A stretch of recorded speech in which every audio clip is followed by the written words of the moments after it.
bicaranya lagi. Dan untuk mengetahui apa sebenarnya motif dari pelaku yang tega membanting bayi berusia 6 bulan, terlebih itu merupakan keponakannya sendiri, kita sudah terhubung melalui sambungan virtual dengan Kasubdit 4 Ditreskrimum Polda Sultra, Kompol Indra Asrianto. Selamat siang, Kompol Indra, apa kabar? Selamat siang, Mbak. Baik. Alhamdulillah baik, Mbak. Baik, tadi kita sudah ada berita pengantar ya Pak Indra terkait dengan pelaku seorang perempuan tega membanting anak berusia 6 bulan. Apakah ini memang benar keponakan kandungnya dan sejak kapan sebenarnya si anak ini dititipkan kepada tersangka? Baik, terima kasih, Mbak. Dapat kami sampaikan, sekaligus kami juga klarifikasi bahwa dari hasil pemeriksaan pada pelaku, bahwasannya diperoleh informasi itu kejadian sendiri yaitu hari Senin, tepatnya tanggal 21 April pada pukul 17 waktu Indonesia Tengah, di mana diawali percakapan ataupun komunikasi dengan orang tua korban yang saat ini berada di daerah Maluku. Adapun komunikasinya yang dapat kami sampaikan bahwa kedua belah pihak antara pelaku dengan ibu korban membahas terkait dengan pengasuhan anak, di mana pelaku membutuhkan biaya untuk pengasuhan anak ataupun korban.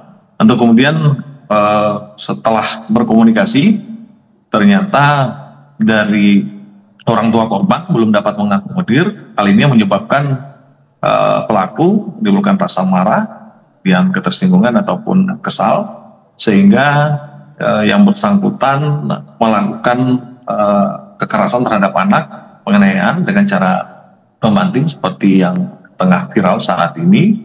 Dan kebetulan kejadiannya sendiri di salah satu kos yang berada di kota Kendari. Demikian, Mbak. Baik, Pak Indra, apa hubungan antara orang tua korban dengan si pelaku sehingga anak ini dititipkan kepada pelaku? Apakah ada hubungan keluarga mungkin atau hanya menitipkan saja? Baik, dapat kami sampaikan dari hasil pemeriksaan bahwa hubungan orang tua korban dengan pelaku itu antara keponakan dengan tante. Jadi masih ada hubungan keluarga. Jadi pasca melahirkan, anak tersebut dititip ke pelaku, di mana untuk korban saat ini berumur 6 bulan. Jadi setelah melahirkan selama kurang lebih 6 bulan, ini diasuh oleh pelaku. Untuk kemudian orang tuanya sendiri merantau ke wilayah Maluku untuk mencari pekerjaan.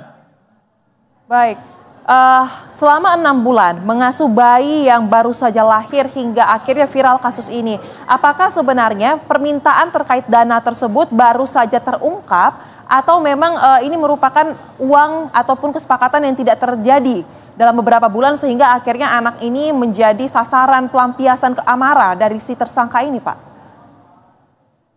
Baik, terkait dengan permintaan uang, sejak awal memang adanya komunikasi bahwa anak tersebut dititip dan dirawat ataupun diasuh oleh pelaku dengan harapan bahwa pelaku mengasuh anak tersebut dengan menggunakan biaya pribadi, sehingga dari kesepakatan tersebut untuk orang tua korban berangkat bekerja, harapannya adalah ketika mendapatkan penghasilan akan turut membantu juga dari pelaku dalam hal mengasuh anak. Namun berjalannya waktu selama kurun waktu 6 bulan, hasil dari pemeriksaan bahwa orang tua korban tidak pernah mengirimkan sejumlah uang untuk membantu dalam hal pengasuhan. Sehingga inilah yang memicu rasa marah daripada pelaku untuk melakukan penganiayaan.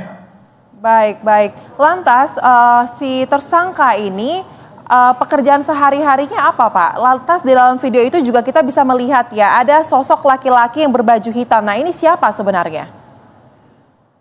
Baik, dapat kami sampaikan bahwa yang bersangkutan saat ini tidak mempunyai pekerjaan tetap, sehingga untuk biaya ini dibantu oleh dari berbagai pihak keluarga.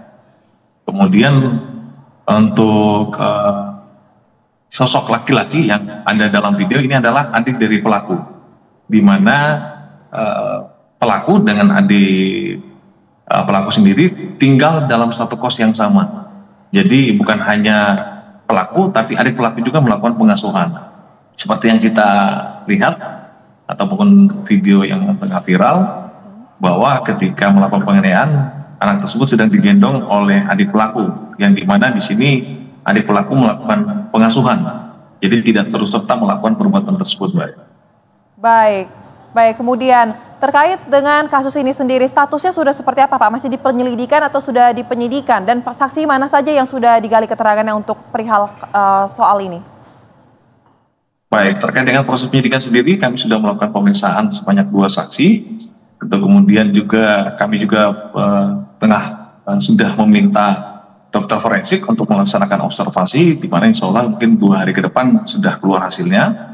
Kemudian kami juga sudah melakukan penyitaan 1 buah handphone yang digunakan untuk mendokumentasikan perbuatan pelaku.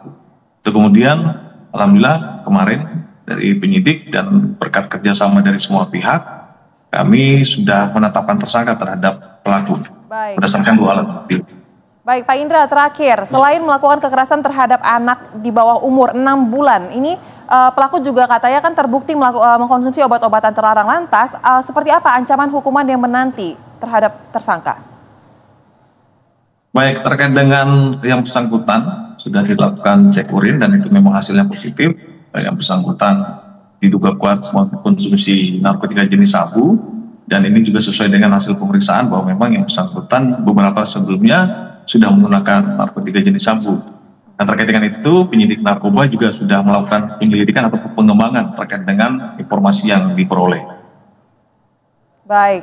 Baik, kami akan nantikan bagaimana kelanjutan terkait dengan pengungkapan dan juga penyelesaian atas kasus ini. Terima kasih Kasubdit 4 Ditreskrimum Polda Sulawesi Tengah, Kompol Indra Astrianto. Salam sehat.